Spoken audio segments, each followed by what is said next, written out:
Hello friends, welcome to savage point. நான் உங்கள் ஏஸ்கார். So இன்றைக்கி நம்ம தளபதி விஜய் அவர் இப்போ வந்து ஃபைனலி ஜனநாயகன் படத்தோட ஆடியோ லான்ச்சில் வந்து பார்த்தீங்கன்னா இனிமேல் சினிமாவில் நடிக்க போகிறது இல்லை அப்படின்ற விஷயத்த சொல்லிட்டாரு. கோலிவுட் இண்டஸ்ட்ரியை பொறுத்தவரையும் அவருக்கு அடுத்து அந்த மாதிரியான ஒரு ஐகானுக்கு எந்த ஃபியூச்சர் ஆக்டர் வரதுக்கான வாய்ப்புகள் இருக்குது, அது மட்டும் இல்லாமல் எமர்ஜிங் ஆக்டர்ஸ்லாம் யார் அப்படின்றதான் இன்றைக்கி இந்த வீடியோ நம்ம பார்க்க போகிறோம். இந்த லிஸ்ட்டில் வந்து Rajinikanth sir, Kamal sir, Suriya sir, Ajith sir இவங்களாம் நம்ம வந்து இதில் எடுத்துக்க முடியாது. பிகாஸ் அவங்களாம் அந்த கட்டத்தை தாண்டிட்டாங்க. இப்போ நம்ம கம்ப்ளீட்டாக எமர்ஜிங் அண்ட் ஃபியூச்சர் ஆக்டர்ஸை பற்றி மட்டும்தான் பார்க்க போகிறோன்றனால இவங்களெல்லாம் இந்த லிஸ்ட்டில் சேர்க்க முடியாது. அதனால் நம்ம இப்போது யங்ஸ்டர்ஸை மட்டும் பார்ப்போம். சரி, ஓகே ஃப்ரெண்ட்ஸ், வாங்க நம்ம வீடியோக்குள்ளே போகலாம்.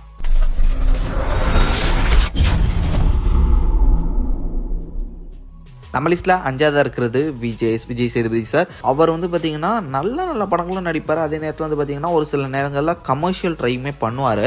பட் ஃபியூச்சர் இந்தியன் சினிமாவை பொறுத்தவரையும் ஒரு எமர்ஜிங்கான ஒரு ஐகான் ஆக்டராக அவர் மாறிக்கிட்டு இருக்காரு. விஜய் சார் மாதிரியான ஒரு ஸ்டார்டம் ஆக்டராக அவர் மாறலனாலுமே மேபி கமல் சார் மாதிரியான கோலிவுட் இண்டஸ்ட்ரிக்கு ஒரு ப்ரைடான ஒரு ஆக்டராக அவர் வந்து தன்னோட பொசிஷனை வந்து ஸ்டேஜிங் பண்ணிக்குவார் நான் நினைக்கிறேன். ஏன்னா இப்போவே வந்து பார்த்திங்கன்னா ஹிந்தி, தெலுங்கு, கர்நாடகா இது மாதிரி எல்லா லாங்குவேஜஸ்லேயும் வந்து பார்த்திங்கன்னா போய் படம் நடிக்க ஆரம்பிச்சிட்டாரு. ஆல்மோஸ்ட் இந்தியாவில் ஒரு இம்பார்ட்டன்டான ஒரு ஐகானா வந்து பார்த்தீங்கன்னா விஜய் சேதுபதி சார் மாறிட்டாரு. மேபி அவருக்கு ஏதாவது ஒரு நல்ல பிரான்ச்சைஸ் ஃபிலிம் ஆர் ஏதாவது ஒரு பக்காவான கமர்ஷியல் ஃபிலிம் சிக்குச்சுன்னா நிச்சயமா அவரோட கெரியர் அவரால் வேற மாதிரி ஸ்டேஜிங் பண்ணிக்க முடியும். லைக் எப்படி கோலிவுட் இண்டஸ்ட்ரிக்கு ஒரு ஐகான்ஸ் அப்படின்னும் போது Rajini sir, Kamal sir, Vijay sir, Ajith sir அப்படின்னு சொல்லிட்டு இந்த ஃபேஸஸ் ஞாபகம் வருது கோலிவுட்னாலே.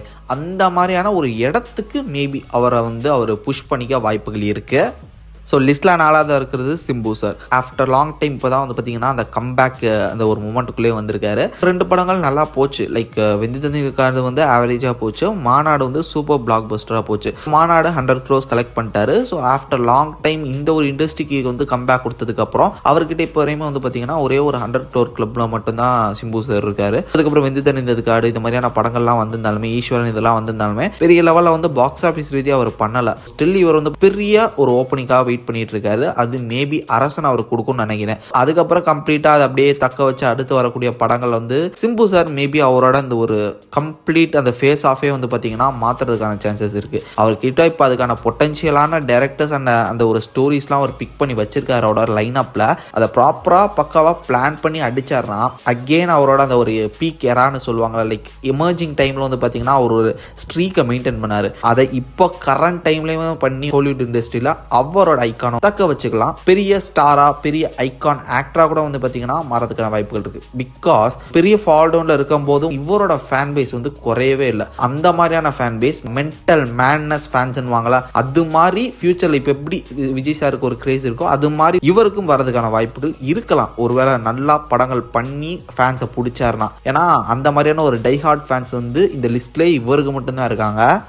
லிஸ்ட்டில் 3வது இருக்கிறது தனுஷ் சார். ஸோ தனுஷ் சாருமே வந்து பார்த்தீங்கன்னா கிட்டத்தட்ட ஒரு 3-4 படங்கள் வந்து 100 crore பாக்ஸ் ஆஃபீஸ்க்குள்ளே வந்து போயிட்டாரு. இது மட்டும் இல்லாமல் ஹிந்தி, ஹாலிவுட்டும் பண்ணிட்டாரு, தெலுங்கு, மலையாளம் எல்லா படங்களையும் வந்து பார்த்தீங்கன்னா கேமியோ, ஆக்டிங் அது இதுன்னு சொல்லிட்டு ஓவராலாக ஒரு ரவுண்ட் அடிச்சிட்டாரு. தென் இது மட்டும் இல்லாமல் டைரக்டர், லிரிசிஸ்ட், சிங்கர் அப்படி இப்படின்னு சொல்லிட்டு கோலிவுடுக்கு மறக்க முடியாத ஒரு இம்பார்ட்டன்ட் ஒரு ஆக்டராக வந்து பார்த்தீங்கன்னா தன்னை அவர் வந்து நிறுத்திக்கிட்டு வந்துகிட்டு இருக்காரு.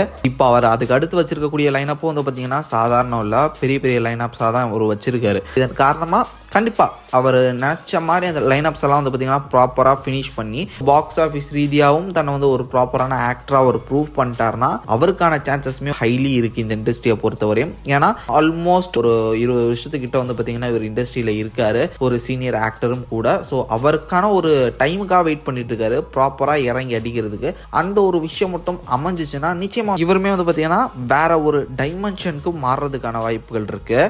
லிஸ்ட்டில் 2வது இருக்கிறது பிரதீப் ரங்கநாதன். ஸோ இப்போது ரீசெண்டாக தான் எமர்ஜிங் ஆக்டராக அவர் வந்துகிட்டு இருக்காரு. 3 ஃபிலிம்ஸ் தான் பண்ணியிருக்காரு. பட் யாருமே எக்ஸ்பெக்ட் பண்ணாத ஒரு ஸ்ட்ரீக் மெயின்டைன் பண்ணிட்டு இருக்காரு. லைக் 100 crore பாக்ஸ் ஆஃபீஸில் வந்து பார்த்தீங்கன்னா ஃபர்ஸ்ட் படம் வந்து ஒரு 20-25 நாள் கழிச்சு பண்ணாரு. செகண்ட் ஃபிலிம் வித்தின் 12 days பண்ணாரு. தேர்ட் ஃபிலிம் வித்தின் 8 days பண்ணிட்டாரு. இப்படி வந்து பார்த்தீங்கன்னா அவரோட ஸ்ட்ரீக்குமே வந்து ப்ராப்பராக மெயின்டைன் ஆகிட்டு இருக்கு. ஓரளவு வந்து பார்த்தீங்கன்னா ஒரு குட் ஃபிலிம்ஸ் தான் கொடுத்து வந்துட்டு இருக்காரு. ப்ரீவியஸ் ஃபிலிம் கூட வந்து பார்த்தீங்கன்னா மிக்ஸ்ட் ரியாக்ஷன் தான். ஓவராலாக அந்த படம் படமே கலெக்ஷன் வைஸ் பிச்சுக்குச்சு, போட்ட காசுக்கு மேலே எடுத்தாங்க ப்ரொடியூசர். ஸோ அது மாதிரி இப்போ கரண்ட் டைம்ல ஒரு அன்எக்ஸ்பெக்டட் எமர்ஜிங் ஆக்டரா லாஸ்ட் 3 ஃபிலிம்ஸ்லேயே வந்து பார்த்தீங்கன்னா தன்னை வேற மாதிரி ஸ்டேஜிங் பண்ணிட்டு இருக்காரு பிரதீப் ரங்கநாதன். முக்கியமாக தெலுங்குல வந்து பார்த்தீங்கன்னா நல்ல ஆடியன்ஸை பிடிச்சி வச்சிருக்காரு. இவருக்கு வந்து தமிழ்நாட்டில் பவரா என்னன்னு தெரியல, பட் தெலுங்குல பயங்கரமா ஆடியன்ஸை பிடிச்சி வச்சிருக்காரு. அது இவருக்கு வந்து ஒரு ப்ளஸ் பாயிண்ட்டும் கூட. ஏன்னா இந்த லிஸ்ட்லயே வந்து Vijay Sethupathi sir and Dhanush sir இவங்களுக்கு மட்டும்தான் வந்து தெலுங்குல பெரிய ஃபேன் பேஸ் இருக்கு இப்போ நம்ம பார்த்துட்டு இருக்க லிஸ்ட்லேயே. அதுக்கு அடுத்து பிஆருக்கு தான் இருக்காங்கன்னு நான் நினைக்கிறேன். மேபி ஒரு பொட்டன்ஷியல் இருக்கு, பார்த்து இறங்கி ஸ்டோரிஸை சூஸியா பண்ணார்னா, அவரை வந்து ஒரு ஆக்ஷன் ஹீரோவா அவர் போர்ட்ரேட் பண்றதுக்கான ஒரு ப்ராப்பர் ஸ்கிரிப்டை செலக்ட் பண்ணார்னா நிச்சயமா சான்சஸ் ஹைலி இருக்கு. ஸோ ஃபைனலி நம்பர் 1 பொசிஷனில் லிஸ்ட்டில் இருக்கிறது வந்து பார்த்தீங்கன்னா எஸ்கே சிவகார்த்திகேயன். ஸோ இவர் தான் வந்து பார்த்தீங்கன்னா மேபி சான்சஸில் வந்து பார்த்தீங்கன்னா அதிகமாக இருக்காரு. அவருக்கு வந்து ஆல்ரெடி சொன்ன மாதிரி 100 crore கிளப்ஸ்லேயும் வந்து பார்த்தீங்கன்னா 2-3 படங்கள் வந்துருச்சு. 200 crore கிளப்ஸ்லேயும் ஒன்று இருக்குது, 300 crore கிளப்லேயும் ஒன்று இருக்குது. அது ரெண்டுமே அமரன் தான். ஏன்னா அதுதான் 100 crore 200 crore 300 crore வரையும் பண்ணுச்சு. அவரோட படங்களே அமரன் ஒன்று தான் 300 crore வரையும் போனது. ஸோ அது வந்து திவாலி ரிலீஸ் ஒரு முடிஞ்சளவு ஒரு சோலோ பெரிய படங்கள் எதுவும் வராமல் ஓரளவு வச்சு அடிச்சு அது வந்து அவரோட ஐக்கானா ஒரு ஃபிலிமா வந்து பார்த்தீங்கன்னா அதை வந்து நிலைநிறுத்திக்கிட்டாரு. அதுக்கப்புறம் வந்து மதராசி கூட வந்து பார்த்தீங்கன்னா அந்த அளவு ரீச் பண்ண முடியல. அதனால தான் அமரன் வந்து இப்போ வரையுமே வந்து பெருசாக பார்க்கப்படுது. ஒரு ஆக்டரை பொறுத்த வரையும் ஒன்று ரெக்கார்ட் செட் பண்ணிட்டாங்கன்னா அதுக்கு அடுத்து இல்லை அது கிட்டையாவது போகணும். அப்படியே டிரான்ஸ்பரண்டாக ஒரு டிராஸ்டிக்காக வந்து குறையிறது வந்து பார்த்தீங்கன்னா நல்லது இல்லை. அப்போ அது ஏதோ ஒரு மொமெண்ட் தான் அதை புஷ் பண்ணுச்சுன்ற மாதிரி தான் நம்ம கன்சிடர் பண்ணிக்க முடியும். அப்படி பார்க்கும்போது கம்பேரிட்டிவ் டு மதராசி அமரன் பெருசு தான். இப்படி ஒரு சின்ன நிலைப்பாடு வந்து இருக்கு. பட் இருந்தாலும் ஹைலி இவருக்கும் சான்சஸ் இருக்கு. ஏன்னா இவருக்கு வந்து பிஆர் சப்போர்ட் ஜாஸ்தி. ஐ மீன் பிரதீப் ரங்கநாதனை சொல்லலங்க, சோஷியல் மீடியால தனக்குன்னு ஒரு ஐடி விங் இருக்குல்ல, அந்த ஐடி விங் வந்து மேனேஜ் பண்றதுல இவருக்கு வந்து பாத்தீங்கன்னா ஒரு பெரிய பங்கு இருக்கு. ஆக்டர்ஸோட கம்பேர் பண்ணும்போது டாப் ஆக்டர்ஸோட பிஆர் லெவலுக்கு இறங்கி இவருக்கான பிஆர்ஸ் வந்து ஒர்க் பண்றாங்க. இது மட்டும் இல்லாமல் பொலிட்டிக்கலி சப்போர்ட், ப்ரொடியூசர்ஸ், ஸ்டோரி வந்து பாத்தீங்கன்னா நல்ல செலக்ஷனான ஸ்டோரிஸ் வச்சிருக்காரு. லைக் இப்போ வந்து பாத்தீங்கன்னா சீரியஸ் டோன்ல இறங்க ஆரம்பிச்சிட்டாரு. பராசக்தி வருது, அதுக்கப்புறம் வெங்கட் பிரபு படம் இருக்கு, அப்புறம் சிபி சக்கரவர்த்தியோட படம் இருக்கு. ஸோ இப்படின்னு வந்து பாத்தீங்கன்னா அவரோட லைன் அப்ஸ் வந்து பாத்தீங்கன்னா வேற மாதிரி பிளான் பண்ணிட்டு இருக்காரு. ஸோ அப்படி பார்க்கும்போது மேபி அதுக்கான சான்சஸ் இருக்கு.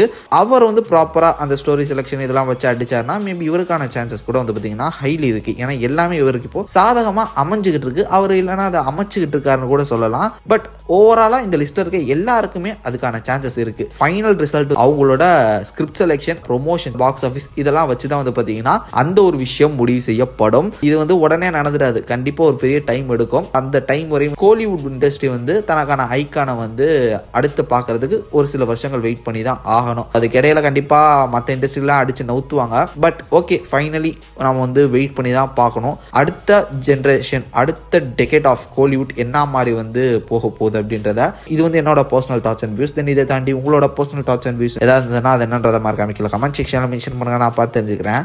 சரி ஓகே ஃப்ரெண்ட்ஸ், இதே மாதிரி தொடர்ந்து நிறைய இன்ட்ரெஸ்டிங்கான வீடியோஸ் பார்க்குறதுக்கு மறக்காம நம்ம சாவிச் பாயிண்ட் சேனலை சப்ஸ்கிரைப் பண்ணி அந்த பெல் ஐக்கானை ப்ரெஸ் பண்ணிக்கோங்க. அடுத்த ஒரு இன்ட்ரெஸ்டிங்கான வீடியோலாம் நாளைக்கு மீட் பண்ணுறது வரையும் tata bye bye, take care from A Square.